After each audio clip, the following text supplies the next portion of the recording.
Of the atomic age, the crews of USS Nautilus volunteered for dangers never before faced.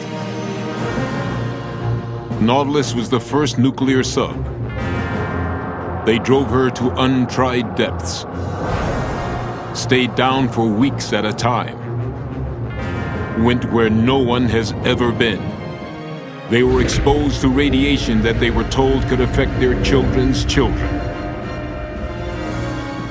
And still, they did their duty, even when sent on a mission so dangerous, so new, that death could come at any second. How did they do it? How did their vessel survive? It takes a certain kind of man and a certain kind of ship to go first.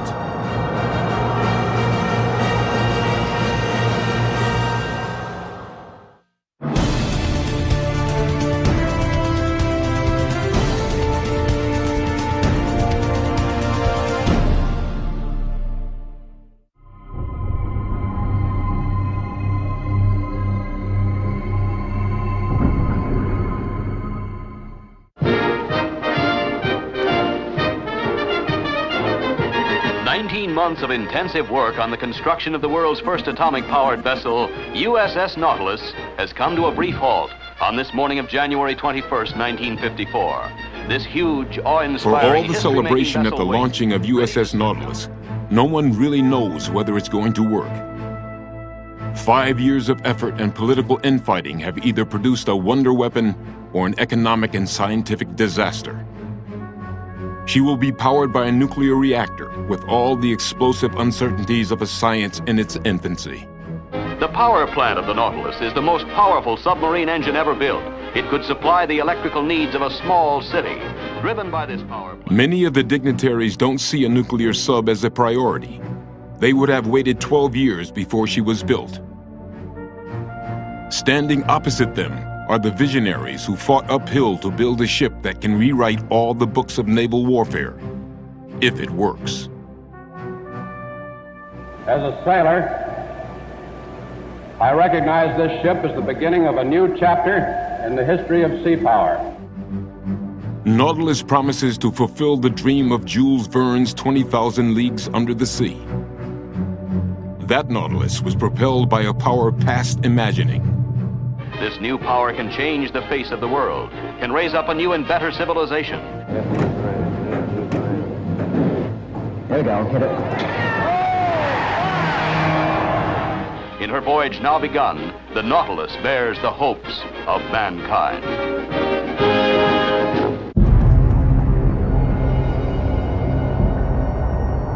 When World War II ends with an atomic blast, the days of the diesel sub are numbered. The Navy sees the wartime nuclear empire passing to the Air Force's bomber. The fleet must find its share of the atomic future. We'll say, you know, there's this new nuclear stuff. This is going to be pretty hot. And there's a view that, yes, that'll happen, but it's a long-term proposition.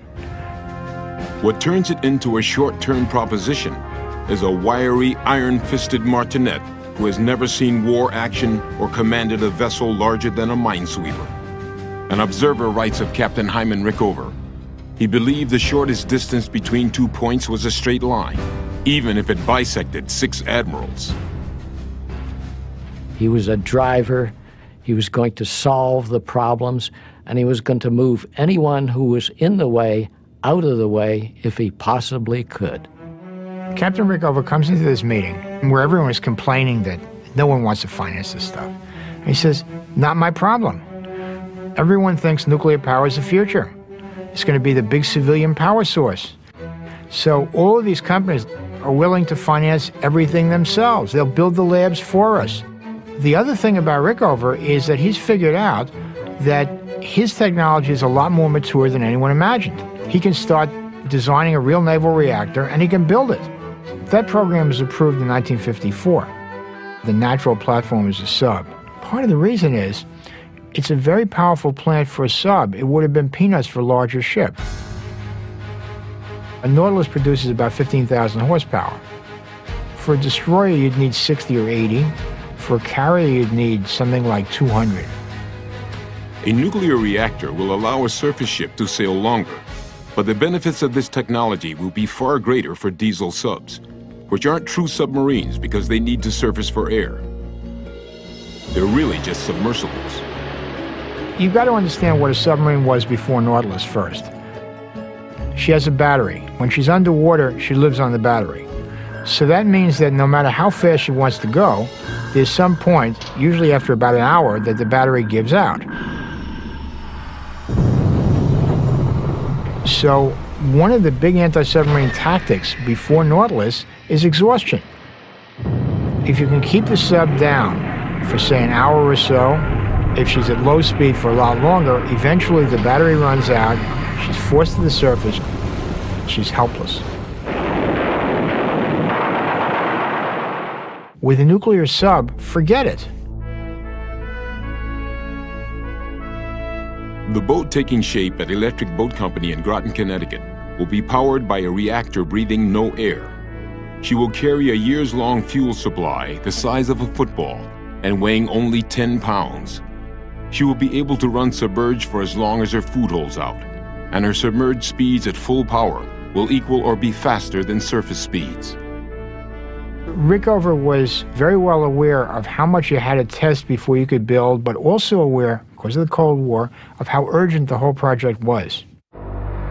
His idea was he would build a working reactor, not in a real submarine, at a test site in Idaho, and the real reactor and the real submarine would be a little bit later.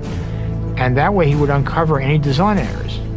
So that allowed him to build faster and then to work out any kinks before the other one was completed. All right, sir, we'll take the reactor up to power.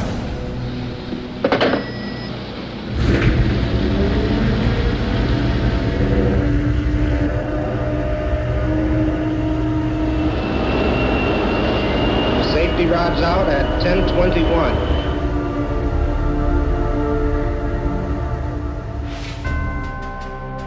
Rickover wants the best of the best for his crew. His selection process is brutal.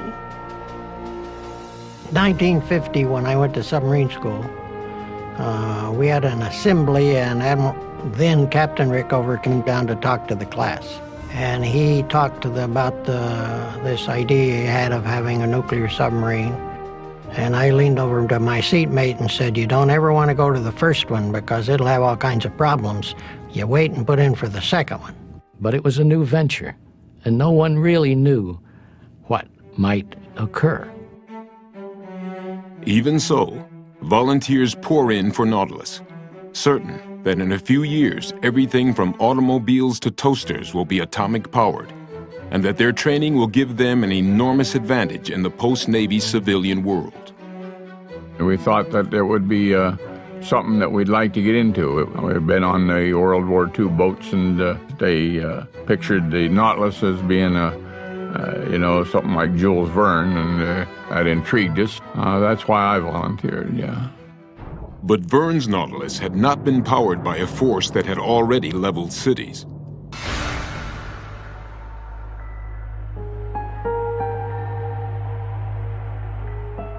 And maybe there is another side to building the new reactor into Nautilus instead of a large surface ship.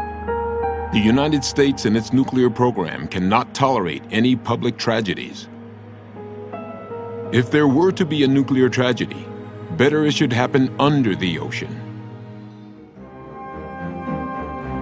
As Nautilus takes shape during 1954, the world's first nuclear sub shows no radical change from previous boats. The Nautilus was, in most respects, very much like the conventional submarines of the era, except for her propulsion plant. Forward, she was generally very much like those that were being built at the time. She is blunt-nosed, like old diesel subs meant to run on the surface most of the time. Later, nuclear subhull designs will be more hydrodynamic to cut through the water easier, so Nautilus is already obsolete. Forget about what kind of hull form would be really nice. How do you control it? How do you assure that when you go this way, it goes up or down at your desire? This is the first submarine in the world capable of sustained operation at very high speed, 23, 24 knots. And they know that the kind of control they've had in the past just doesn't react fast enough. If you don't react fast enough, it starts to dive and it crushes itself. So they have to relearn how to control the submarine. I'll have 2/3. For Nautilus, they try to develop controls that are much more responsive, and those look more like an airplane's controls. They had to invent new technologies on the fly as they were doing it. It was half experimentation, half art, and science all mixed together. They were excellent engineers and they had good technical knowledge. But you were building something that had never been built before.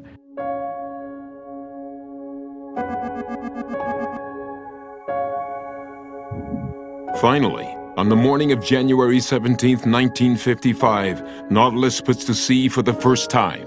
Bridge navigator, after you clear the submarine base channel here, your first course out will be 301. Her first captain, Commander Eugene Wilkinson, makes a historic signal. Underway under nuclear power.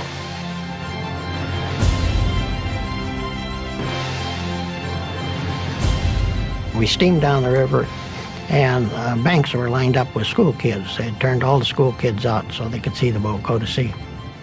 As she hits the water, Nautilus stretches a bit over 323 feet with a beam just below 28 feet. She displaces just over 4,000 tons submerged. Her submerged top speed of 23 knots exceeds her 22-knot surface speed. Nautilus' test depth is an impressive 700 feet. She costs $40 million, twice the price of a destroyer.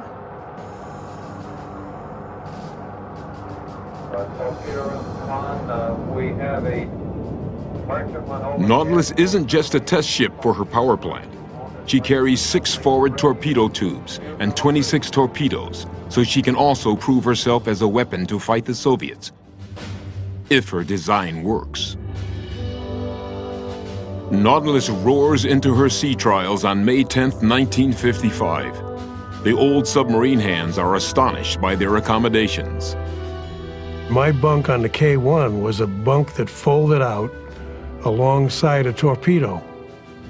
So you might say that my bunkmate was a 21-inch torpedo. On Nautilus, I was assigned a separate bunk in a 10-man stateroom. My own bunk, my own reading lamp, my own air-conditioned outlet. It was like moving from a pigsty to a palace. And then the crew's mess was so huge, it was like an entertainment center, so you didn't want for anything, and you were comfortable all the time. And on top of that, they had enough air conditioning. A nice, steady 70 degrees, 72 degrees maybe. It was perfect. Going back to the diesel boats, we could last maybe 12 to 24 hours submerged, and then we had to get up and air out the boat and get a fresh charge of air for breathing. And in those days, we all smoked cigarettes, so after about 12 hours, the smoking lamp was out because the air was so heavy with CO2 and CO that you couldn't see straight. In the Nautilus, we had CO2 scrubbers that literally scrubbed the CO2 out of the air.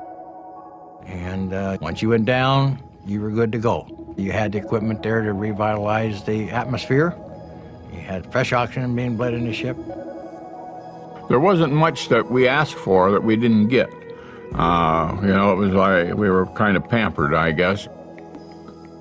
But whatever her comforts, Nautilus must prove herself as a warship.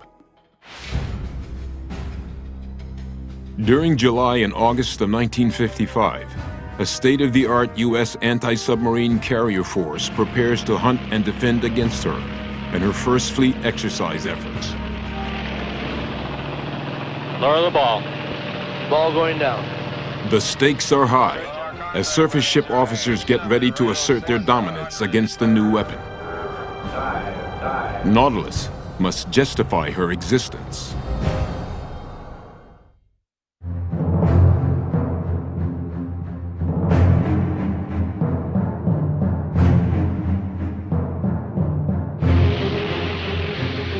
Going into fleet exercises in the summer of 1955, Surface ship officers get ready to put down the upstart Nautilus, but soon the hunted becomes the hunter.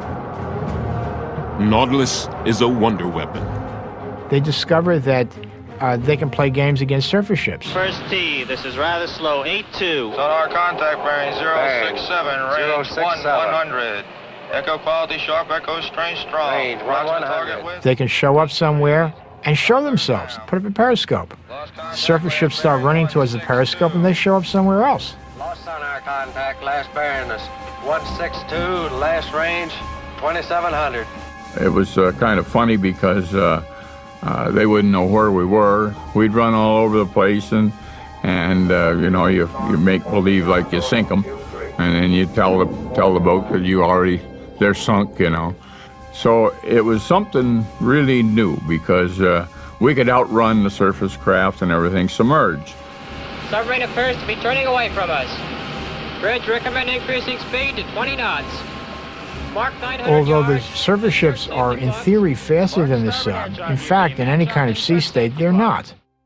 Instead of worrying about, say, a 10 or 20 mile run that the submarine can make before it runs out of juice, it's the whole ocean. There's no such thing as forcing her down or holding her down.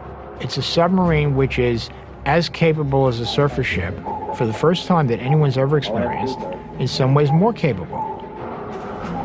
Nautilus ambushes destroyers and submarines, speeds away from homing torpedoes and helicopter-dropped weapons.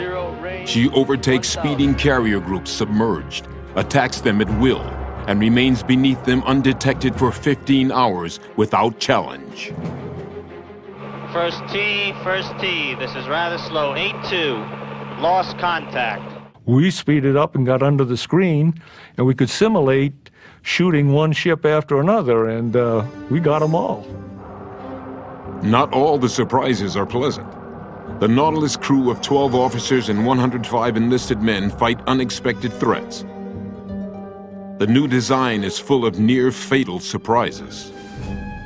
In her second year, one of these threatens to sink her. No submarine has ever sustained such underwater speeds and violent maneuvers over long periods. In the boat's first year, her hull construction meets strains beyond its design. They hadn't realized that at very high speeds, the submarine will start to shake. The effect of this flutter, the resonance effect, was to cause serious flooding forward. When we were making high speeds, you couldn't talk in the torpedo room. You couldn't hear each other talk. And the torpedoes actually bounced in the rack. Obviously, something was wrong. There's a rip in one of the ballast tanks. And so we sent a diver down with his mask so he could take a better look. And yeah, we had about a 4-foot rip in the side of a tank. And sure enough, we had more than one rip. A quick fix can't hide that the boat may have been only hours from fatal failure. Because they literally could not keep the front end of the submarine in one piece. Other dangers are more constant. Lead shielding helps protect Nautilus's crew from reactor radiation. But the standards of exposure are still evolving. The crew is allowed exposure to 300 millirems per week, or 15,600 per year. Radiation workers are held to a 5,000 MR maximum. The yearly limit for the general population, less than 100 millirems. When we came in from sea and had some time off and went to the local beaches, you actually received more radiation from the sun on the beach than we did on the 70-day run that we just come in off of. Even so, some Nautilus sailors are advised to caution their children against marrying the child of another nuclear crewman to lessen the odds for having children with birth defects. More new concerns. The atomic pile providing Nautilus's power is not easy to adjust. It is essentially either critical and operating or stopped. Neutron-absorbing rods of the rare metal hafnium maintain control.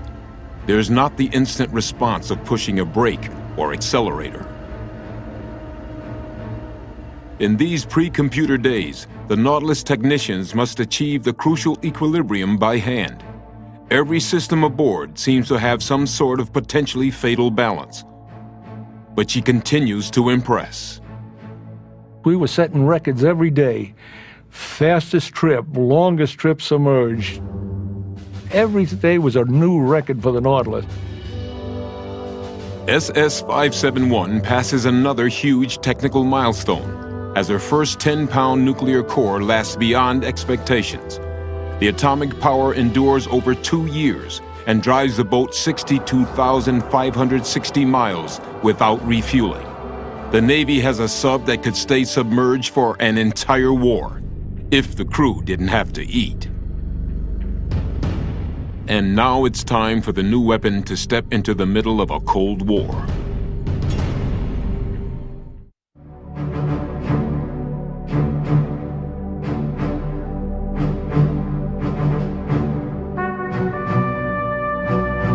By 1957, Nautilus, with her reloaded atomic core, is steaming through a changed world. The Cold War spread to more fronts than ever before. Propaganda over nuclear testing. The missiles race, with the deadly intercontinental ballistic missile the ultimate threat. Think Cold War. What's the place closest to the Soviet Union? It's that ice-filled Arctic Ocean.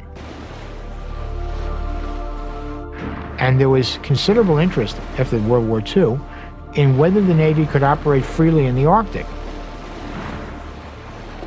Well, a submarine that can stay submerged permanently is sort of the ideal way to operate under the ice. So what do? You show that you can get under the North Pole, which is all water but a lot of ice overhead. We would have a way to defend ourselves against any threat from Russia. So there was an impetus to get in there and learn how to conduct business under the ice. The Arctic is the world's smallest ocean, only 1.5 times as big as the United States, but it touches North America, Europe, Asia, and Greenland, making it strategic in any war.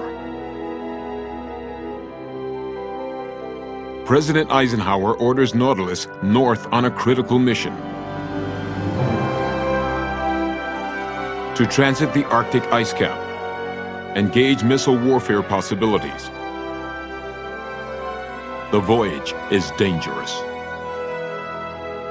Beginning her first run for the North Pole on August 19, 1957, the Nautilus, under a new skipper, Commander William Anderson, is still in the primitive days of atomic sub-operating systems.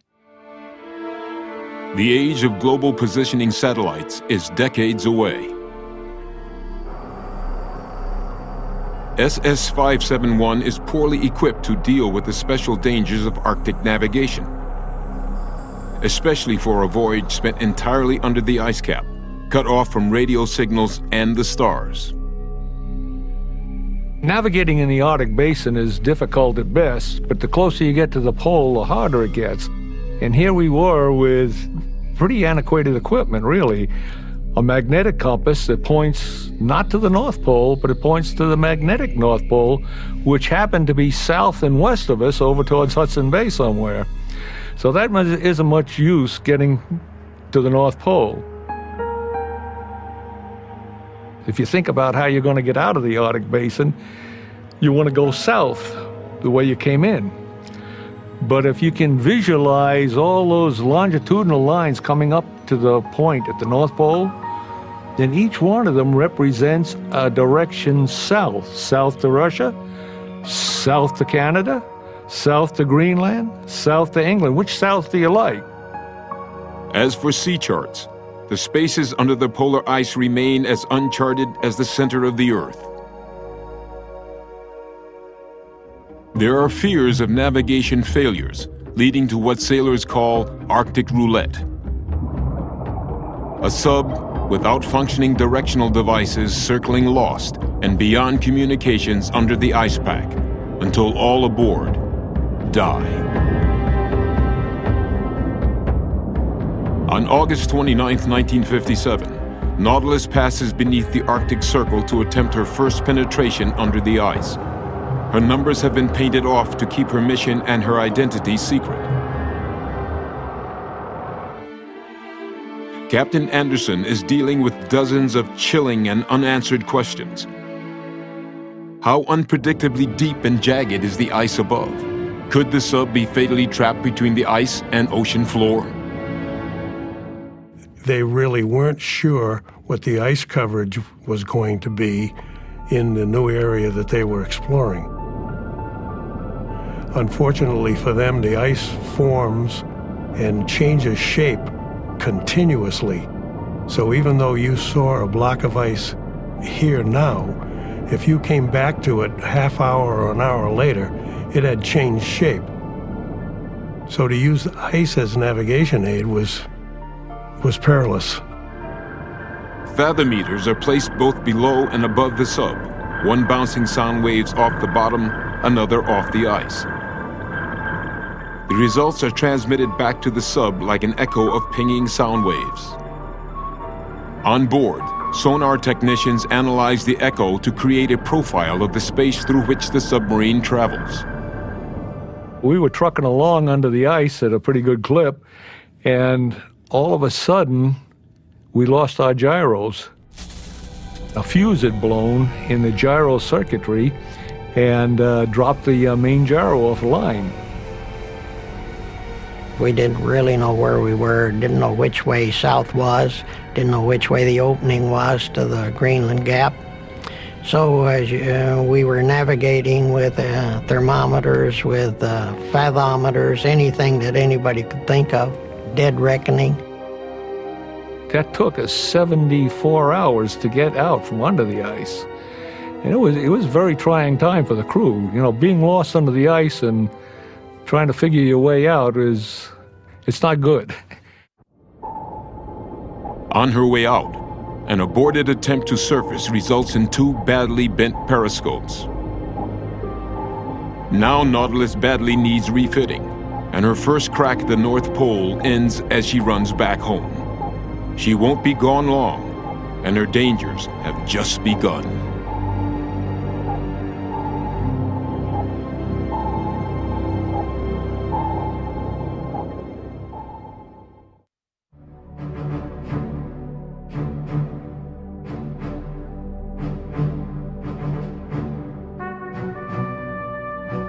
World events will quickly send Nautilus back to the North Pole. The race into space moved from the planning and dream stages into dramatic reality in the year 1957. While the United States was to make its own voice heard far out in the world of space, it was the Russians who launched the first Earth satellite October 4th, 1957. It was to be known as Sputnik, the Russian word for satellite. All of a sudden, we had gone from being a preeminent scientific navy to being in the background now because of the Russians' advances in science through Sputnik. So we had to do something to catch up. A grim President Eisenhower orders Nautilus back to reach the North Pole and to transit the Arctic beneath the ice. It becomes a matter of national honor. As the Nautilus hurriedly refits to meet her deadline, there are 2 obvious problems. First, to fit the boat with something better to meet the awesome navigational difficulties of transiting under ice. And second, to develop a deception plan that will keep the Soviets from noticing. In the middle of 1958, the Nautilus receives new orders from Washington. Her crew is told that they will proceed from New London, Connecticut to the West Coast via the Panama Canal for exercises with the Pacific Fleet. But her crew is unaware that this is just a cover story for their real mission, to dash across the Arctic to the North Pole.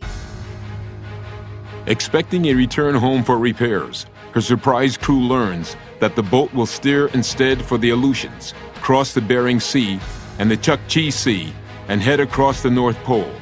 If Nautilus survives, she will have crossed under 2,000 miles of Arctic ice pack. But important things fail constantly on submarines, and inevitably, major things do fail during Nautilus's long cruise from the East Coast. Our great atmospheric control system seemed to be failing us, and we didn't know what it was. It smelled bad all through the boat. It smelled kind of painty or oily. There is a leak in one of the hundreds of fittings of the Nautilus's carbon dioxide scrubber, the machinery for keeping the air breathable for long periods. The crew's eyes now sting constantly from accumulated gases. Then, a separate leak affects another vital system.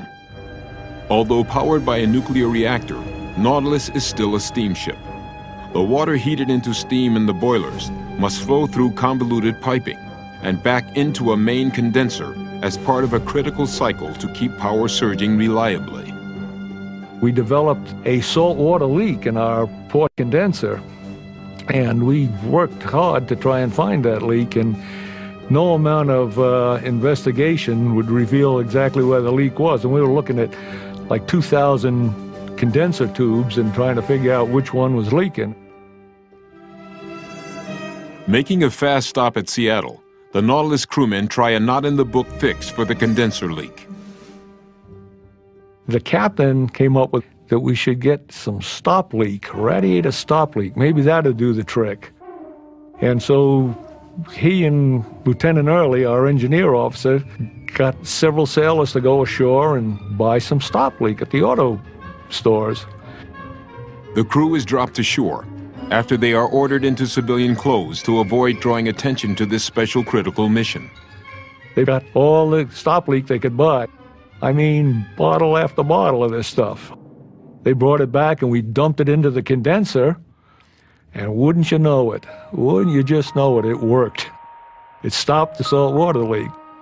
All of a sudden, the captain announces that he wants the seaman gang topside with their paint pots to paint out the numbers on the ship. And, you know, what the heck's going on? So we did that, and then he announces, "All hands, this is the captain speaking. I have on board a top secret operation order. There are perhaps only about a dozen people in the country who know about this plan. Our mission is one of extreme importance to our country. Our mission is to proceed to Portland, England via the North Pole." Wow.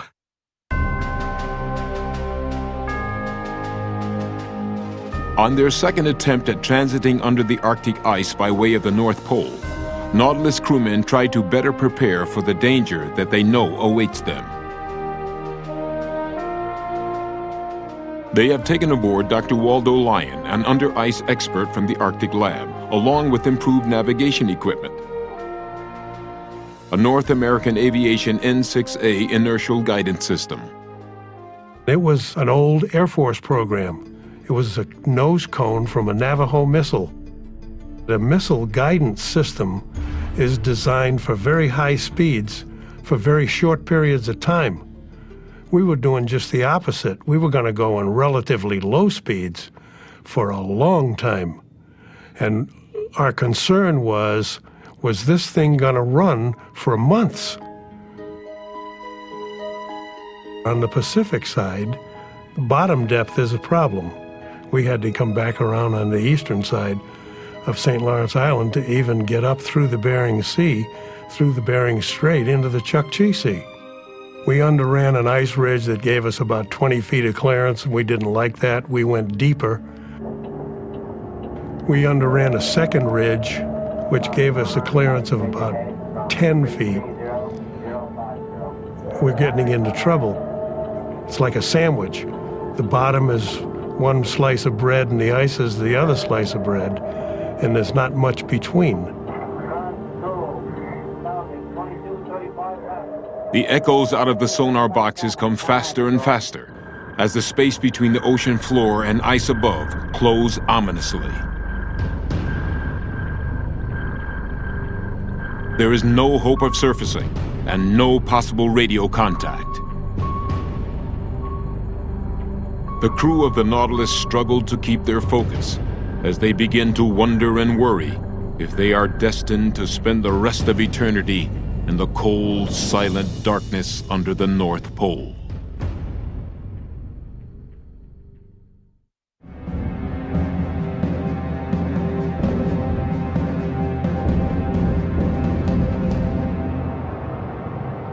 On her second attempt to reach the North Pole in 1958, a submerged USS Nautilus finds herself squeezed relentlessly into a fast-narrowing trap. The display that Dr. Lyon was looking at, which was an upward beam sounder showing the distance from the top of the sail to the bottom of the ice, the distance got less and less and less and less, and essentially merged at the zero line.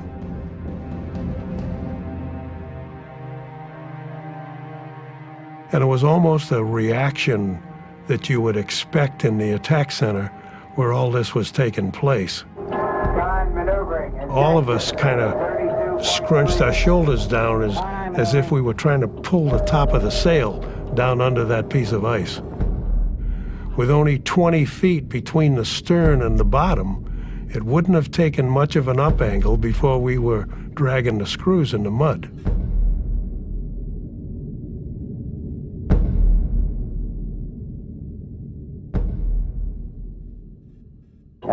On June 16, 1958, Captain Anderson makes the disappointing announcement. Men, we do not know as much about this place as I thought we did. I'm going to see if I can get us out of here.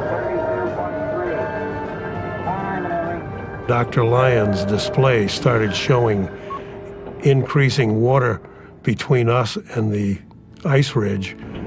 Helm bridge, come right towards 300. Right, 300. You could almost hear the entire ship sigh in relief that we hadn't actually struck something.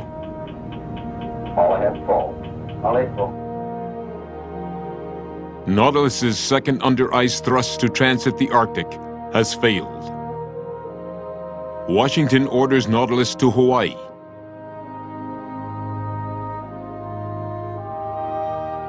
With all foul weather gear carefully hidden below decks and her men sworn to top secrecy, the boat sticks to its cover story and pretends it has arrived on a PR mission. But the intention is to go back for another attempt at the pole within a month.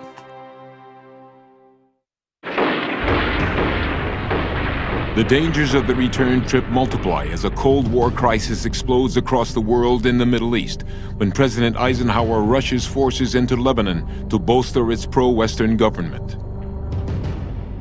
I am well aware the landing of United States troops in Lebanon could have some serious consequences. With the increase in East-West military tensions, both the Soviet and American superpowers go on alert against enemy warship movements. With the Nautilus mission being as secret from American planes as from the Soviet sub-hunters, the air above the Arctic Circle fills with killer aircraft from both sides who will attack her on sight. Bearing 350, range 1,000. All ahead 2. In her concealed voyage back north, she logs 40,000 leagues, 12,000 miles under the sea, twice the 20,000 leagues of the Jules Verne Nautilus. I think the primary feeling of the crew for the third trip was the third time is the charm, and this time we're going to make it. Everybody had an opportunity to say to the captain, I don't want to go. Nobody took that opportunity. So we were running along the edge of the ice pack, trying to find a break point where we could go deeper and run. And we finally found one off Point Barrow. It is called the Barrow Sea Valley. Come left to course north. The V-shaped Barrow Sea Valley is an underwater superhighway and lies 1,200 feet below the peaks above it. Running 150 miles long and 15 miles wide, it connects the shallow Chukchi Shelf to the deeper Beaufort Sea. Once we got into the Barrow Sea Valley, we could go deeper and start running faster and heading north. And it became a routine run. A little bit disappointing. It was kind of anticlimactic. We had it so easy. Good food, nice atmosphere. And we didn't have all those worries of Perry and his sled dogs crossing the ice and having to suffer through the cold. We just had a grand old time getting there. On the morning of August 3rd, 1958, Captain Anderson says a prayer for world peace and begins a countdown to his much-delayed conquest of the North Pole. Stand by. 10, 8, 6, 5, 4, 3, 2, 1. March. For the USA and the U.S. Navy, the North Pole.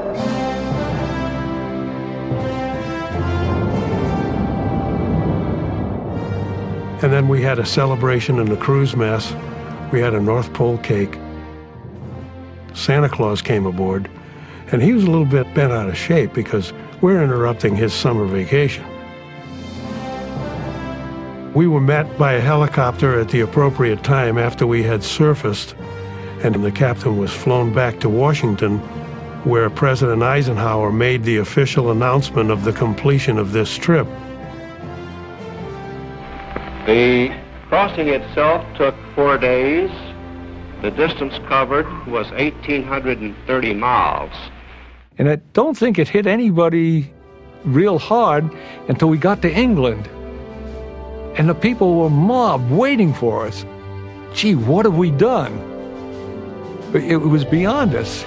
The same thing happened in New York. They couldn't get enough of us. And just like that, SS-571 has put the United States back near the top of the world's technology heap, answering Sputnik with her conquest of the northern battlefield in the Arctic. We proved that we could operate under the ice cap. We could be there anytime, anywhere, and they, the Russians, the Soviet Union at the time, wouldn't know we were there. And even if they knew we were there, they wouldn't know where we were. What it really did was open up, from a strategic standpoint, 3,000 miles of Russian coastline. If something had gone wrong, if Nautilus had proven an expensive failure, as many people might have expected, I don't think you would ever have seen a nuclear navy, let alone nuclear subs. No nuclear subs would have meant no strategic deterrence with invisible nuclear submarines, which was terribly important, keeping the Cold War cold. Nautilus goes on to serve everywhere the Cold War is fought, including the Cuban Missile Crisis. But as expected, she will be the one and only boat in her class. Even so, her impact on the future of the submarine service is vast. She ushered in a whole new era of nuclear power. She provided new capability. She revolutionized anti-surface and anti-submarine warfare. Every one of the rapidly evolving superboats of the U.S. submarine service in the world owes its existence to the men who first sailed in the dangerous Nautilus experiment. That was the first nuclear-powered war vessel. Men who endured marathon deployments with families who shared the cost of painful absences. Nautilus's loyal crews are the backbone of an effort to preserve her as a floating museum in the sub-base at New London, Connecticut after she goes out of commission in 1973. The crew on the first Nautilus was like a big family. We had been living together, we had been to school together. We're a pretty tight bunch, and I think the events that Nautilus went through pretty much cemented us all together for our lifetime. They still ask me today how I'm taking care of their ship, and that kind of ownership and camaraderie that only can be forged in hardship and hard work and doing things that no one else does. We've benefited enormously as a country and probably as a world from this submarine. Anybody who wants to see where the nuclear navy was born and learn about the men who braved the perils of its earliest days needs to visit USS Nautilus, a